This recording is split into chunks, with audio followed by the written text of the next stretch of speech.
It's a little bit of everything here. And for this video, it's going to be a two-part series. We're going to be going over all the changes to the car that have happened since I have stopped uploading. And of course, I'm starting now again. As you can see here, the first thing you're going to be noticing, because we're going to start with the exterior and interior, and then the engine will be in a second part. We of course changed the color, so it has now been plasti dipped. So the color is called chocolate ore. I did it myself outside, and I think it turned out pretty good. There are some parts that could have been better, like the roof, because spraying, downward is kind of hard, so you kind of get like a rough surface. Right here, it kind of has a little bit, because when I was spraying, I guess I couldn't really get underneath it, but a lot of parts turned out good. And I did that mainly because we had a white car, and as you probably have seen, Hyundais with white paint sometimes have problems. So basically, what this does is it actually prevents any sort of rust forming, and that was the main thing. We had a lot of paint peeling. You can see we've changed our wheels, same diameter and width, 17 by 8 at a 45 offset, but basically we changed to Koenig Hypergram. I think they're, Hypergram, and the machined lips. So we have like a chrome look here, and that's what we have with the handles, the trim finish here, and then the chrome machined lip, along with the brown and black to give it a bronze look. We've changed our exhaust, our front grille and top grille, and I'm going to go handheld to go over some of that. And I've also added a quick release there for the front bumper, the little silver dot you see right there. So I'm going to go ahead and go handheld now.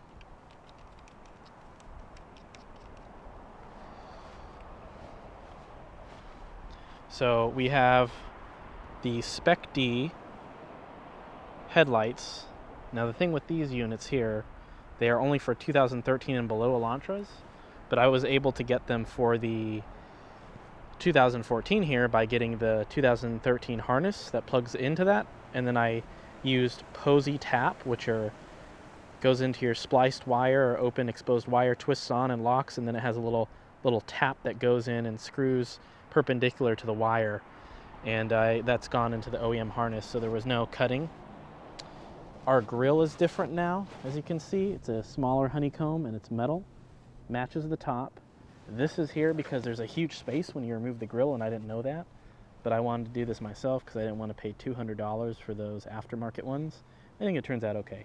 It's got its own kind of look, but yeah, it is kind of funny looking. New 1.8 liter badge, and it's now up here. And if we keep going around, same side skirts, new decals there. We also have the rear with the spoiler is all the same. And we also have the badge here called Avante, which is what the Elantra is called in Korea. So it's the Elantra, here, but in Korea it's Avante. And so it's pretty cool. And one time I was at a coffee shop after doing field service, which is a form of Christian ministry I do. And I saw people looking outside, and I just stepped outside and said, "What's up, guys?" He's like, "What is this?" I said, "It's a Elantra." And the other guy was like, "I knew it because that's what I have. It looks like it kind of." We have a new exhaust. It's a one straight through 3.5-inch outlet there, and it's actually an Apexi. Had to go Apexi because that's what we, of course, know about here, and that's how we were able to tune the car. And I have a silencer in there, and that's not just a static one, it's the active, so it's got a spring. It's a little bit more expensive, but it lets the performance of full flow work at full throttle, or however much the engine basically needs. And they have shown that it does help with torque a bit, which is great. I did clean the car a while ago, but not the wheels, so they don't look as bright as they should. I did do a video on this. I think I'm going to do a series where since I'm not focusing on the car anymore, I'm going to do like a playlist of recovery videos where I've had, because there's things I've installed but I did not upload it, and as you saw in my first video, I had things recorded and I was explaining how I would get kind of caught up, like something didn't go through with it, and I was like, I'm done, this isn't getting published, and then I would lose motivation to refilm, and it was just super particular. But I installed caliper covers, and there's some footage on that, so I'm gonna maybe do a lost footage playlist where it shows some of the install stuff that I've done. But yeah, I like those. I think it looked better with the car white, but they look okay now. I was thinking of masking out the white Hyundai and then painting them brown, like matte brown. And I think that would look really nice with the rest. I'm just giving some overall shots here of the car. And we're gonna go ahead and go to the interior.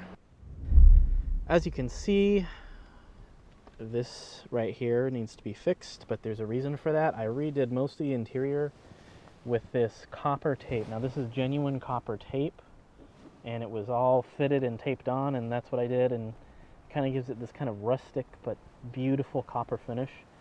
You know, I love copper so much because it's one of the things that was used in the washing basin for the priests in Jehovah's Temple, and I love that so much because there's a reason for that. It's obvious, maybe not as obvious, but copper has natural antibacterial properties, so it would kind of keep the water clean for the most part, since it's the washing basin. So everything that gets touched like this, and you know, maybe like the shift knob and some other things, most of it's just for looks, but it keeps it pretty much bacterially clean.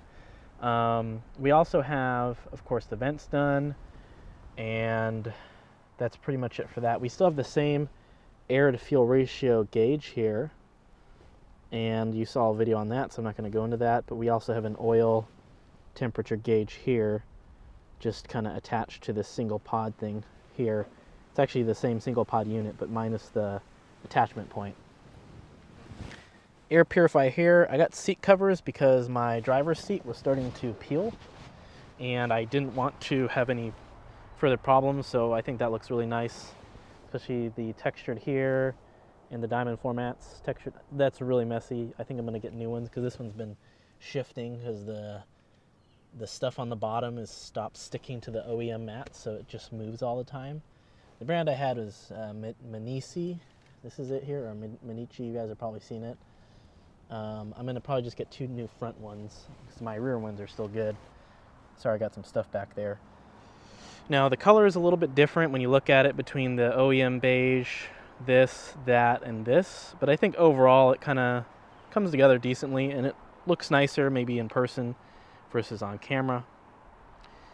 And that pretty much concludes our interior changes. So I'm also gonna, they also included this with the seat covers. I thought was nice. That looks nice. I'm also gonna be, you guys can see the white here and the little overspray, but you know, we don't worry about that because we're not really looking at all that. So yeah, guys, hope you really enjoyed seeing all these changes, and we're gonna go ahead and go in part 2 with the engine modifications that have been done, and it's also going to be kind of a major update because it's going to be talking about a big change to the car, which is something we've been really looking at. So I'll see you guys there. Bye.